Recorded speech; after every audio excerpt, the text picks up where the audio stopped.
Teens use Instagram to explore and connect. That's why we build features that can help teens see less sensitive content, interact in positive ways, and spend time on Instagram intentionally. And tools that help parents support them in building a safe Instagram experience. Because we're committed to building a community where everyone feels supported. Explore more than 30 tools that can help teens have a positive experience on Instagram at instagram.com/safety. Today's episode is brought to you in part by Between the Covers, a podcast for listeners, readers, and writers who seek out in-depth conversations about literature and about the questions of craft that arise in the creative process. Past guests have included Zadie Smith, George Saunders, Maggie Nelson, Carmen Maria Machado, and Ada Limon. This year, there's also a new monthly series on the show called Crafting with Ursula, where writing luminaries from Kim Stanley Robinson to Adrienne Marie Brown discuss their own work in relation to that of Ursula Le Guin. Subscribe to Between the Covers with your favorite podcast app or visit the podcast archive at tinhouse.com/podcasts for more information about the show.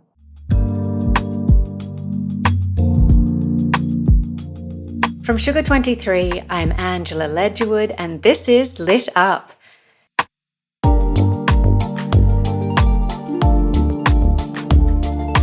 "2022 has been a huge year for this week's guest, Karah Preiss, the co-founder of Belletrist, the monthly book club and beloved platform for book lovers that she started with her best friend and fellow avid reader, actress Emma Roberts. Since then, the pair have become the book whisperers in Hollywood and beyond. Karah is also the co-host of Sleepwalkers, a podcast about artificial intelligence. Its second season will be out soon. She is also the executive producer, most recently, of the HULU series Tell Me Lies and the Netflix series First Kill. She is a very busy person, as you can hear. Our chat could have lasted for hours. Her candid, no BS approach to art, literature is just so refreshing, and I hope you love this chat.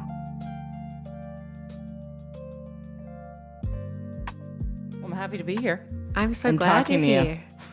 We have the book whisperer here. Well, Jesus, I always forget about that thing that, I don't know if that's what you're talking about, but someone was reminding me that there was that article about the celebrity book stylist.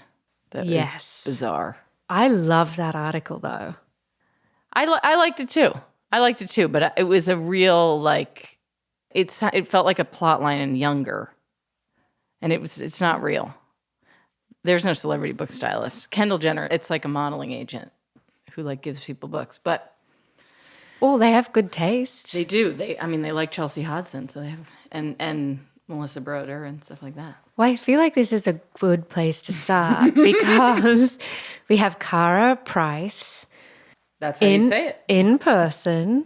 She is the co-founder of Belletrist and a producer, a creator of content, a talent spotter, and you're just a huge advocate for writers. And I feel like you have the most impeccable taste. I always know if you've picked something or you're reading something that it has to be delved into because there'll be a reason why, a point of view coming. Thank you for saying that. I hope so, yeah. Yeah, that's what you do. So I have you here.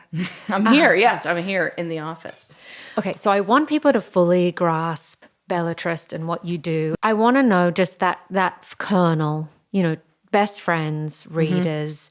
Mm-hmm. Why did you need to do this? Mm-hmm. We started Bellatrist for a few reasons. But one of them was that Emma and I just like to recommend books to each other. And, not everybody's friend also has fans, right?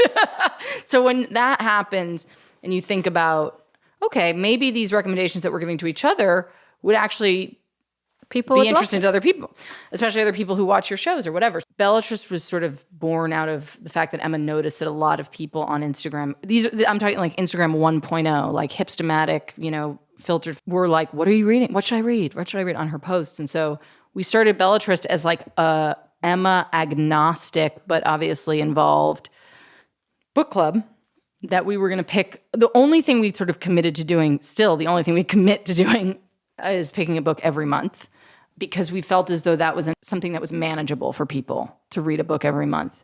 And we've been doing that for 5 years. Holy smokes. Yeah, for 5 years, which when you're a millennial is an absolute lifetime. I think Emma had this sense that that's where people were. And she was right in the sense of Bookstagram has really flourished on Instagram. And I think it's one of the very, very positive corners of an otherwise sometimes negative and toxic space. But I think that our instinct was correct in that people do have one major question, which is, what should I read next? And so that was sort of Bellatrist 1.0. And then since then we started, we have a newsletter, and Emma's a big quotes person. And so we've done hundreds of these, Bellatrist quotes from different books and writers. And then once they started rolling out more live stream tools on Instagram, we started doing that, especially in the pandemic, of just like, hey, we have this incredible privilege to have access to authors, as let's just talk to them about their books. Even if we haven't even read them yet, just giving the opportunity to have a conversation about the book. And so that's been really fun. And then the production company is, the last 3 years really, and very much a function of what I personally wanted to do in my career. I was always sort of like, well, how do I make, when I was younger, as movies, but TV that's grounded in this sort of love of reading. And the job that I knew existed was a book scout, which I knew was a very niche, now very important job. Instead, we sort of were like, well, why don't we use Bellatrist, which already has this reading community, as a way to, like Reese Witherspoon did with Hello Sunshine, make our own stuff, largely based on literary IP. So that's this current iteration of Bellatrist, but the book club remains. What are you reading right now? I'm glad you asked. I actually am not reading this because I knew I was going to be asked, which is, I think, a lot. When you're a person who's asked what they're reading a lot, you start to have your performative choice and then your real choice. Yeah. And I actually know, I was, a friend of mine suggested that I read Paula Fox's Desperate Characters.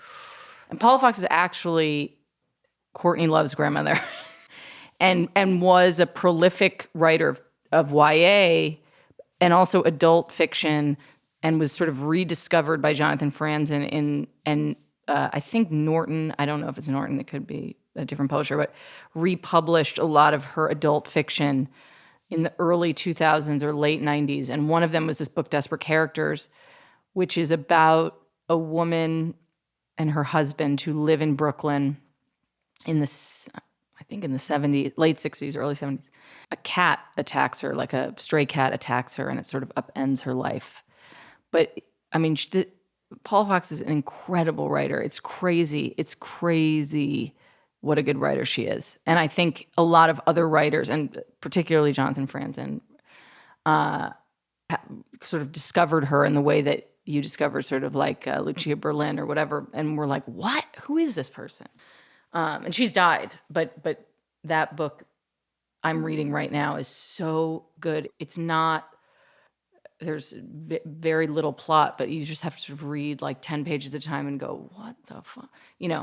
And keep reading it.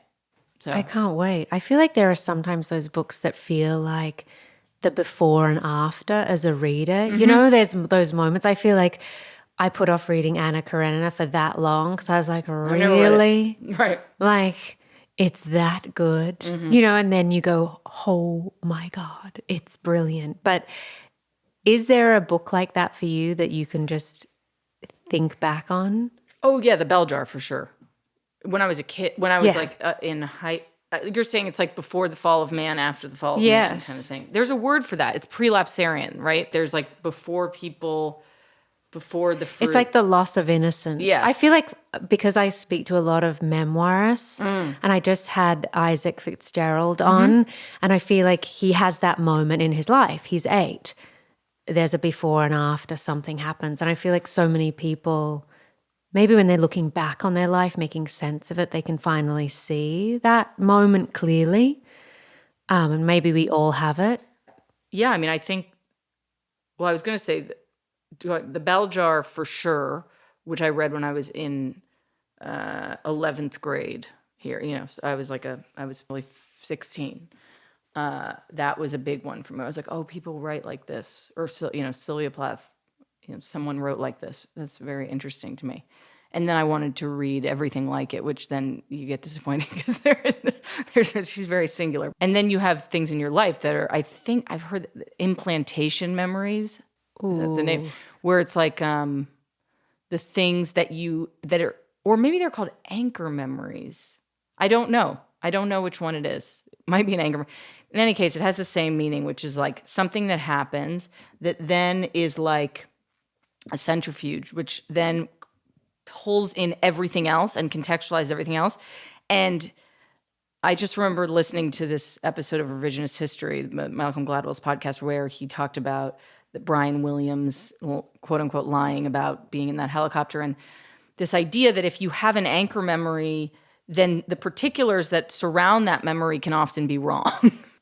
But I think I have like a few anchor memories or events in my life that then I'm not sure exactly how everything else that's around it is true or not, but the thing is very much like a bookend in my life. Can you share one of them that's not to do with books? Yeah, I probably, my father passed away. My father was in publishing, but he passed away in a tragic accident, so that would be one of them. Then I got in a very bad accident, so that would also be one of them. Getting sober would be one of them. Coming out would be one of them. Coming out, yeah. Unfortunately, I'm from that generation where that's some of this younger generation don't make such a big to-do of it. But so those things, those are a bunch of them. There's some big ones. And yeah. Do you remember because I feel from what I've gathered, reading really is an anchor for your life. Like it's a place of solace. Were there any books that you remember being pivotal or important in any of those periods? That's a really good question. Yeah. Well, the White Album actually was my gateway, which I read in freshman year at Syracuse. I went to Syracuse for a year, or about a year, and I left. But in that first year, I think I sort of had this very delayed reaction to the sudden nature of my dad's death, and I got very depressed. And I had discovered the White Album, I don't know how, honestly. Oh, yeah, I do. My mom was reading The Year of Magical Thinking, and being the contrarian I am, I was like, I'm not going to read that one. I'm going to read something else. And I just, growing up, I didn't know who she was. I didn't know who she was in high school. And, because we were reading, like, Tim O'Brien and, like, and Salinger in high school. So I basically read the White Album, and it, like, the whole thing was highlighted and underlined. And that was kind of a book, I guess, that changed me as a reader. Also, another nonfiction book, which was Into the Wild, which is still one of my favorite books by Jon Krakauer, that I found so haunting. I was like, I didn't know you could be so haunted by a book. And then The Year of Magical Thinking, too, actually, was very important and very, not grounding, actually, very upsetting. But it actually wasn't that comforting. But I actually don't really find comfort in books. I find, like, discomfort, yeah. But I prefer to be uncomfortable. I mean, that's why I don't really watch comedy on television, because I'm not looking for that. No, I find comfort in food. Like, that's about it. There isn't a book that I read and I'm like, even, people like cozy novels and things about Christmas in towns. Like, I don't, one of the things that I love about reading is that it's still challenging for me. Both of my parents are in the book business, which is how I come by this whole thing, honestly. Gosh, I mean, I grew up around in a household of books, but I didn't understand that there were jobs inside of this world of books. I've said this before. I don't know if I've said it like on a recorded line, but my mom is actually a book publicist, and my dad was a book packager and publisher. And when I was a kid, I thought that was a gender binary. Genuinely, I was like, my mom's a girl publisher. She's a publicist. which in fact wasn't untrue at the time. A lot of people who work in book publicity are actually women, although a lot of them are fronted by men, very famous men who have done amazing, like Paul Bogarts and Brian Belfield. There's a few people, but in any case, my mom was someone who kind of had her own little niche, which is that she took books that were either written by influential people who were not writers or by people who, were essentially pushing some kind of agenda, whether it's a political agenda or a new diet. I mean, I think, or, an artist who was trying to say something interesting about the world, she would promote their books. And so I guess she would be a lifestyle publicist. Like, I'm just thinking, like, because I wish you could all see Karah's face, because she's kind of like, But I was just thinking, like, people only write a book when they have something to say. That's right. And I guess that we wouldn't call it an agenda, but because we're like generous book people. But really, I even think novelists have their own agenda for themselves, That's a good point about novels. That's true. And I don't mean agenda in a pejorative way at all. I do think there was a reality of the time in which my mom's job kind of defined itself, which was that the idea, the talk show, the syndicated talk show, and also like personal interest stories, like in People magazine and Time magazine, were what people consumed generally in this country, in America.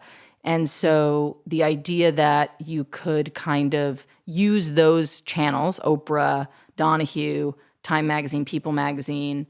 I mean, Donahue, even in Australia, massive fan. Yeah.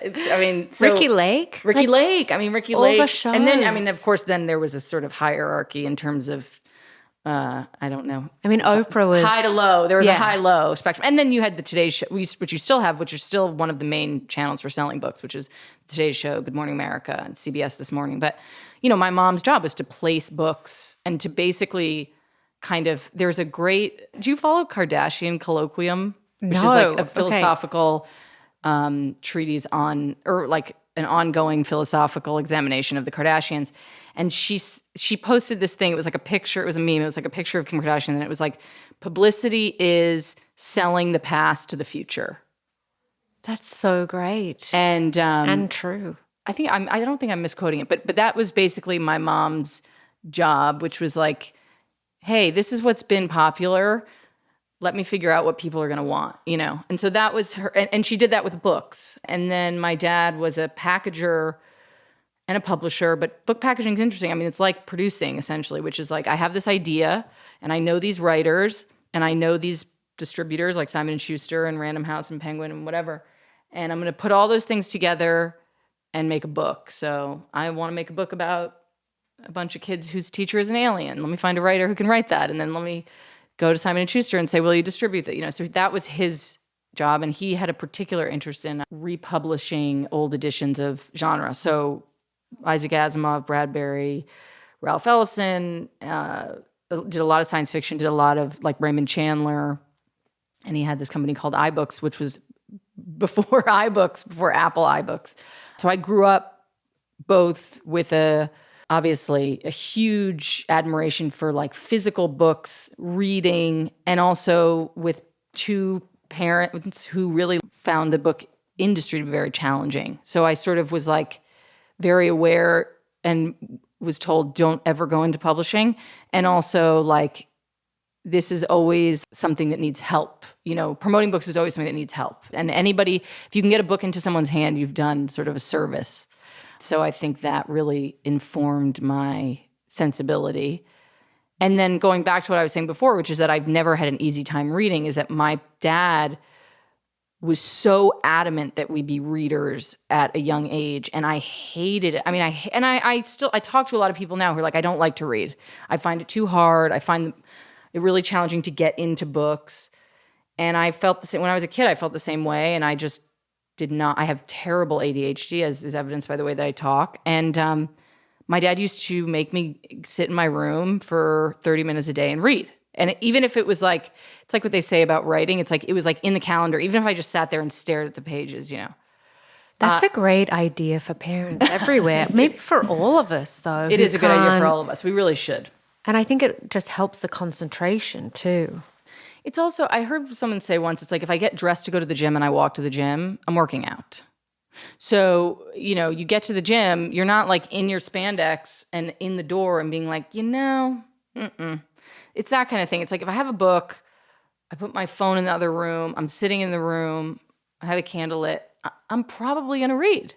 Whether or not my attention span breaks or the phone rings or I get hungry or whatever. But so much of it is the showing up to do it.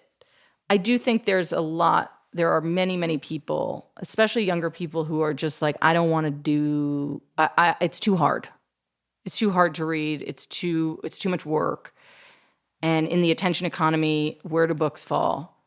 I think like the greatest kind of fighting chance that books have is actually that they counteract all of the other noise in the attention economy, like your phone and TV and the computer and TikTok and whatever. They feel like a relief to that that's right. now. And maybe, and kind of what you guys do with Bellatrist is you curate for us. So, I mean, I was just thinking, I don't know, when you said you would light a candle and read, I was like, oh my gosh, I'm going to go do that right now. And like have all these like poetry books around. But I mean, seriously. Yeah. Like if I had, and I do, you know, all these gorgeous books around. And now books, I mean, they've always been beautiful, but they're so gorgeous because they have designers vying for our attention. You're like, which pretty book do I pick up next?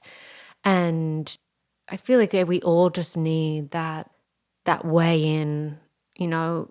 It doesn't have to be that complicated nonfiction book about leaves, you know, yet. Well, it doesn't have to. I mean, I think Emma, my partner in Bellatrist, always is very adamant about it. And this is where the performativity element of reading, which I am also very aware of and participate in, is complicated because I think TikTok has done a lot to democratize this and take the pressure out of reading the right book. Now, whether or not you agree that we can hold all books in the same regard as literature, it is, I think, important that people feel like I can read whatever. Like I don't have to be reading, I don't have to be reading Anna Karenina. I don't have to read, something that is deemed super literary or challenging because I don't like it or it's hard for me. And then maybe in 5 years, as you're reading more and you have more of an appetite for different kinds of fiction, you get to a book that is deemed prestigious or whatever. But I think it is important that people get into reading however they want. You know, I read Gossip Girl and A-List, and I used to read this series of like murder mystery books that always had some sort of element of baking and pastry. I love it. But as a kid, you know, as I remember, it was the first series where I was like, oh, this person wrote another book that I like. Whoa, like this person has a body of work where I want to read all the books this person writes. But yeah, I think it's so important. You know, I have people who are like, I only read memoirs. I'm like, great. Yeah. You know, I think there is this, and I was talking about this in that article about book styling and whatnot, that like, it doesn't really matter. My point is that reading was very hard for me. It's still very hard for me. Like it does not come naturally to me. I have people in my life who are such serial readers. Like they read one book and they read the next book and they read the next book. And it's like, and they read 70 books a year or 100 books a year. That's not me.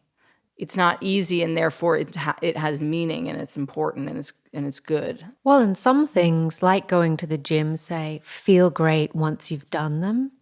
I mean, reading in itself, 100%. You get to lose yourself in it, which is wonderful when it's going well. But then you do feel great after just living in another world for a little bit.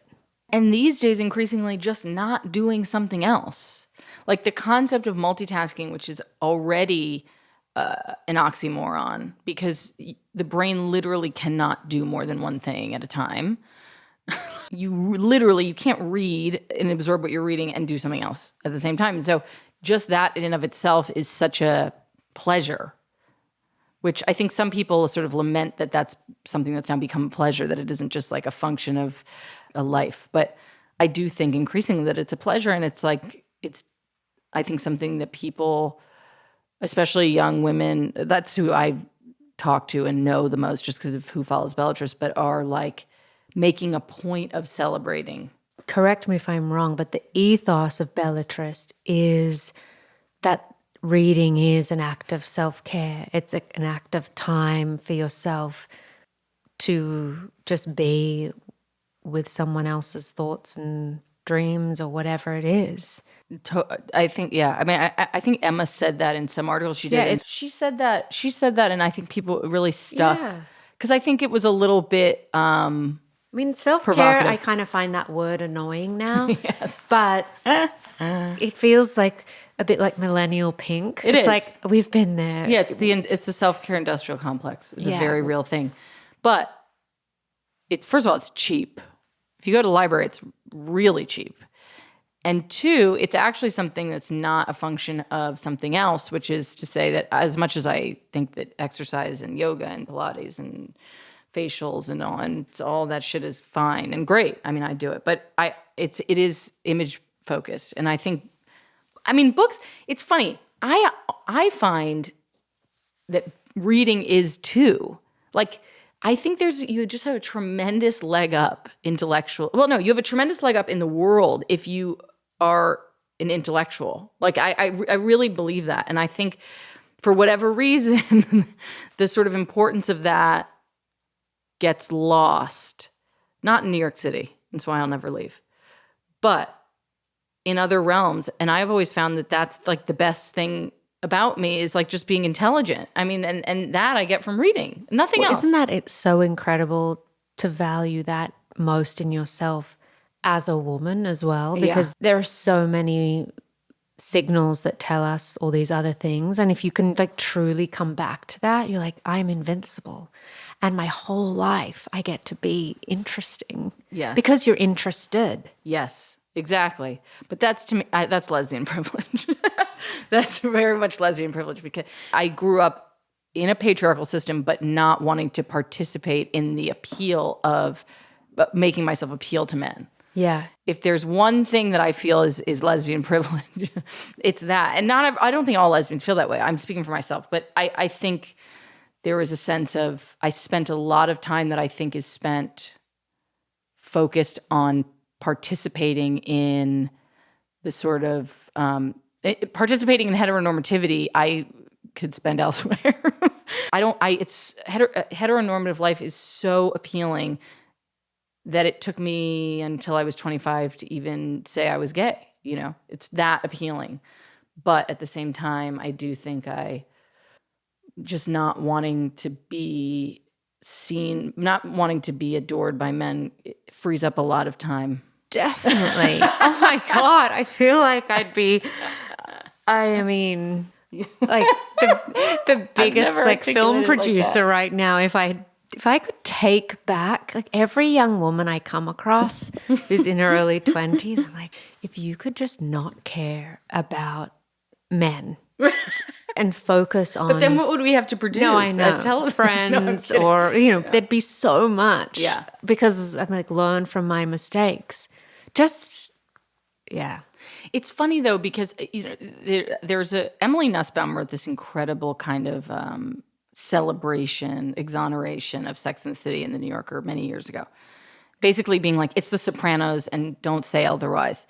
And it's because the reason that it was, I mean, there's a million reasons why it was taken less seriously than The Sopranos.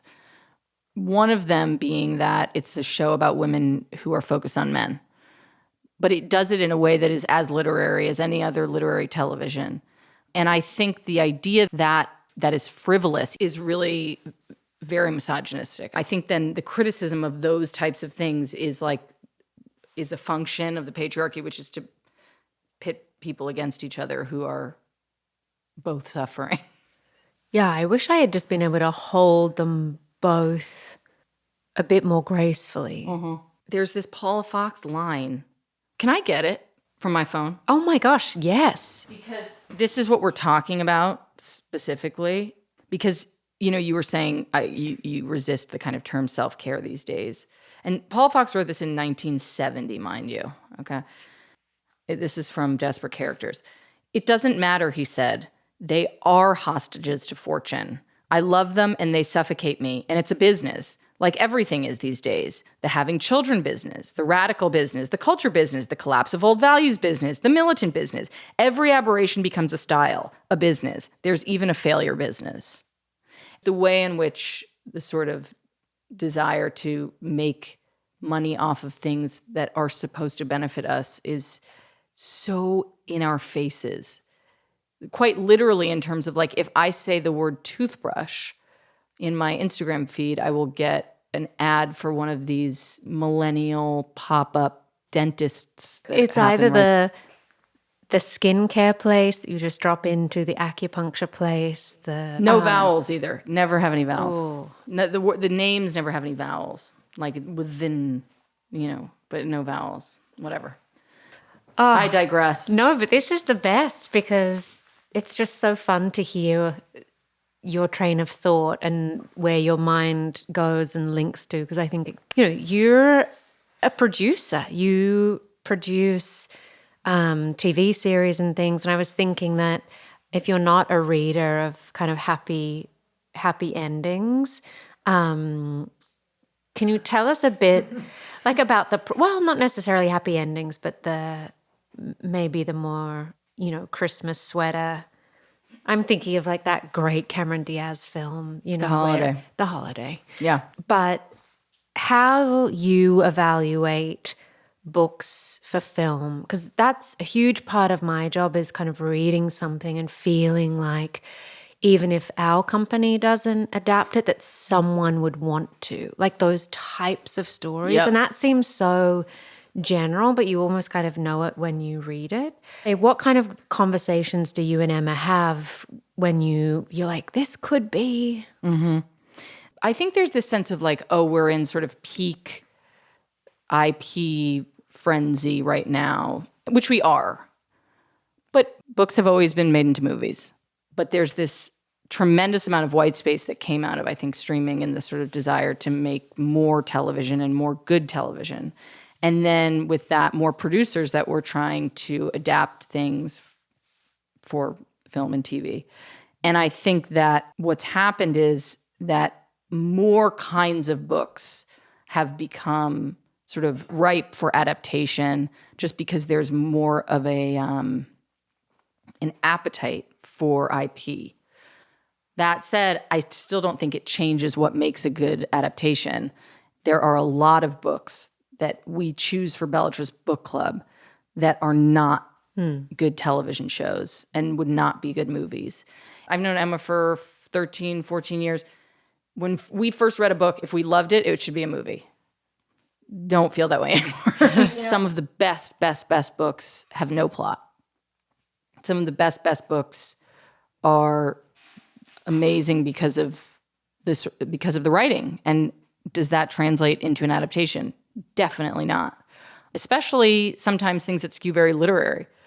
But yeah, when I was young, no, I mean but it was when I first sort of just started reading very sort of actively and thinking about, especially because Emma was an actor, thinking about, could Emma be in this?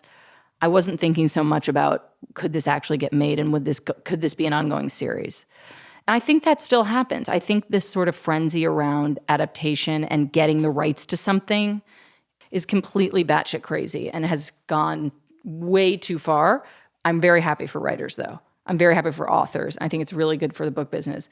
I think that the question, should this be a show or should this be a movie, is not asked nearly enough. It just, to me, seems like, I don't think the general reading public or the general viewing public understands how much is optioned and never made. Mm-hmm. And that's normally because, one, it's as much as there is, I don't know how many television shows were produced last year, some in 500, 600. As much as is being made, most things aren't made. And so you have a ton of books that come out. A lot of those books are optioned. There's only so many television writers who can do an adaptation right. And so it becomes a dwindling pool. All of that is to say, I think that my reading behavior, as I've gotten more into this part of my job, has become more commercial. I've tended towards more what we call like commercial fiction because it just has more plot and therefore is probably better for TV or probably better for movies. And also because feature films are really hard to make now. Whereas you could build a blockbuster out of especially a genre title back in the day. I guess there's this big question, and that's why people were kind of focused on Nope this weekend coming out to see if like non-IP driven things can perform. But I think people forget that everything that is non-IP, most of that is Marvel or DC or a graphic novel. All of this is to say that I definitely read different books that I didn't read when I was just reading for pleasure all of the time, because it is at the end of the day like the identification business of like, will this work? It's not just, do I like it? And maybe I shouldn't do that. Maybe it should be more, do I like it? But I don't know. You kind of learn the market. I think it's what every person who like wants to call themselves creative and thoughtful grapples with if you work in a business of creativity, which is, how do I be popular? How do I do something that's going to be popular and also do something that's going to be good? Yeah, well, that's the best things are both. Yes, but how rare are they? Yeah, it's hard. I think even for me, who is kind of has a vantage point into the world, it still seems elusive. It's like, how involved are you in the writer's room process? Like, how does it work? Say you and Emma, you find a book, each of you, and you agree that there's something here. What's the next, like, what do those steps look like? The person who I think has paved the way sort of exclusively is Reese Witherspoon. Yeah. So she has done an incredible job and has just been very smart about what she's done and organic. With Hello Sunshine, you know, I think she was someone who was an actress, was a reader, and which is, first of all, not rare. Most of the actresses that I know or who are in the industry who have production companies are actually voracious readers. But she, I think, was like, hey, I'm reading all of these things and I want to be in some of them and I want to make some of them. And so I'm going to do that. And sort of famously was not in Gone Girl, which ended up being a huge blockbuster and really positioning her as a force as far as being a producer. So looking at her career, which really, I think Hello Sunshine started to take off, you know, I don't know, 15 years ago. Feels like less. But looking at her career and saying, how do we kind of do that? But it's my and Emma's point of view and our taste and our demographic, which is like squarely millennial. And I think what we then decided to do, and very sort of fortunate, we were very fortunate in this way, and I think obviously had a tremendous amount of help that I wouldn't say everybody has, which is, you know, Emma's an actor already, that she had established herself as that. And so we were able to get what is in the industry called like a first look deal, which is essentially this distributor, in the case of our first one, HULU, will kind of retain you to find stuff for them. And so through that, we were able to hire another person who was named Matt, who is wonderful and really taught me and Emma like what the business of development is, which is very different than just liking a book. Yeah. And so, you know, through that kind of learning that there's very much a process, and I don't know how interesting this is to people who might be listening, but that there's very much a process to development, which is you have to identify the thing, whether it's a book or a podcast or an article or, you know, I mean, literally you can option anything these days. A website, people option Instagram feeds. You take that thing and you ask the question, will this work? Will this be good as a show or as a movie? And then you have to then find a writer that can adapt this thing. And also then on top of that, have to find a place that's going to actually either produce it as a studio or distribute it. And in the case of HULU, you know, we did the thing that came out of our deal is this show called Tell Me Lies, which is coming out in the fall. and it's based on the novel by Carol Levering. And that was a book that was actually brought to me by another producer named Laura Lewis, who was like, read this book, I think it would make a really good show.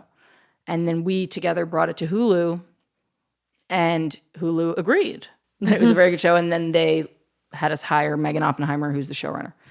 And I guess the long-winded answer to your question is, being a producer in this capacity, which means like sort of having your own production company, having the things that you make be the sort of imprint of your own taste, is to be there from inception to release and kind of be a part of the decision-making at every step of the way.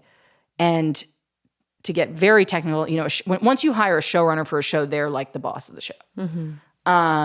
And they're the head writer, and they make every decision, and you work with them sort of hand in hand. I said this to my mom the other day. It's like the executive producer is like the chairman, and the showrunner is like the CEO, in the sense of like it's a very much a symbiotic relationship, but the showrunner is the head writer. Well, if you get through any step of this, it's a miracle. And mostly, again, based on the ability to both have taste and also have a sense of what the market wants. And it's basically like in publishing, it's like being an editor, but it's like being an editor if, it's like being an editor, I guess, is being a producer. Yeah, and really predicting, feeling like you're in a current moment, but what will the appetite be for certain types of stories a year from now, a year and a half from now, depending on what that is. Yeah. Books are always, I think, both the predictor and the kind of definer of the zeitgeist. They always have been, and they always will be, as far as I'm concerned.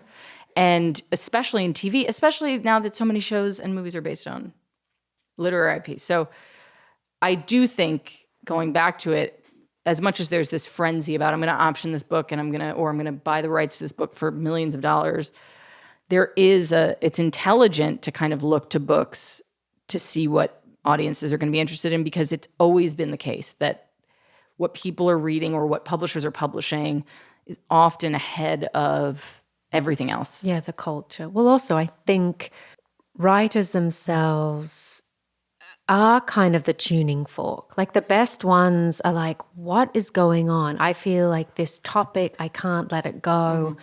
And I think publishing can feel slow from the outside, but from my point of view now, I'm like, it's fast. Like, you're kidding me? Like, these writers go off, they will sell a proposal, nonfiction proposal that could be like halfway there, a quarter there, and then they write for a year, the thing's done, and it's out in 18 months. And it can seem like it's, the release date is 2024, and you kind of go, oh, and then it's here before you know it. And I just think in terms of my own life, I'm like, remember those few goals I had, before 2022 was going to roll around? I'm like, these authors have written their whole book and it's coming out.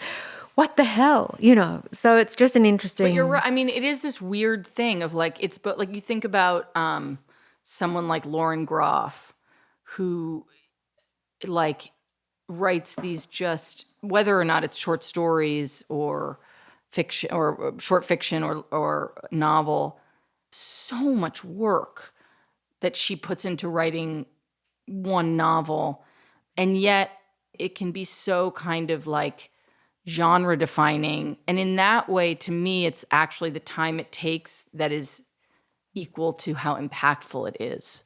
And I do think that like slowness or, time is actually what equals relevance. I don't think it's responding to the zeitgeist and being super reactionary and being like, oh, people are talking about, Me Too. Let me publish 7,000 Me Too novels. Like, no, I don't want to read a novel that's responding to a moment. Yeah.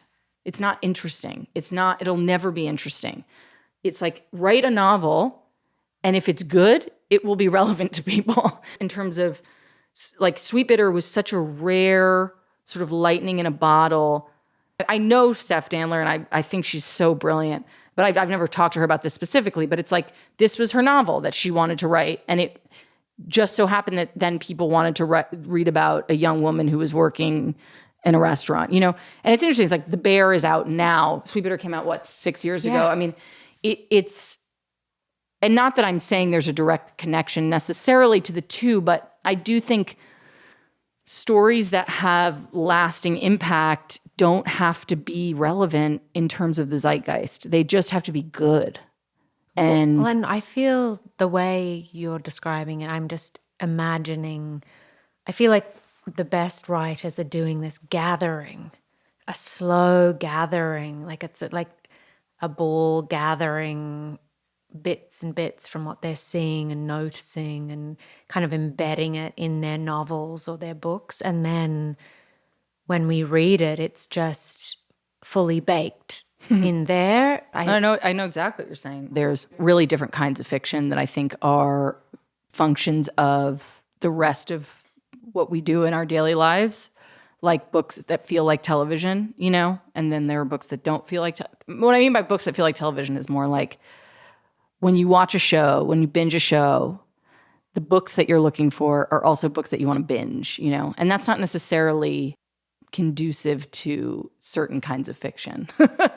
But I do think that like it makes a lot of sense. I mean, it's like the penny press, you know, it's like whatever time you're living in, the sort of fiction, the very popular fiction is going to kind of reflect what else you do in your daily life, whether or not it's stuff you can read on a train because you're commuting or stuff that you read because you spend the rest of your time on TikTok. You know, you were asking about some recommendations, which I can also talk about. Yeah. Give us one coming up that, or one from the past that you feel is a favorite. The one that stands out, and actually I'm going to say this because she has a new book coming out, Stay With Me by bámi Adébáyọ, who is a Nigerian writer. She has a new novel coming out, I think in the fall. I want to say in the fall. I don't know which month. But her novel, Stay With Me, has stayed with me, is an incredible, incredible novel, and is one that is a favorite of one that we've chosen that I just would suggest to everyone. The other one that people loved My Sister the Serial Killer. I mean, more people talk about that book in our sort of Bellatrist space.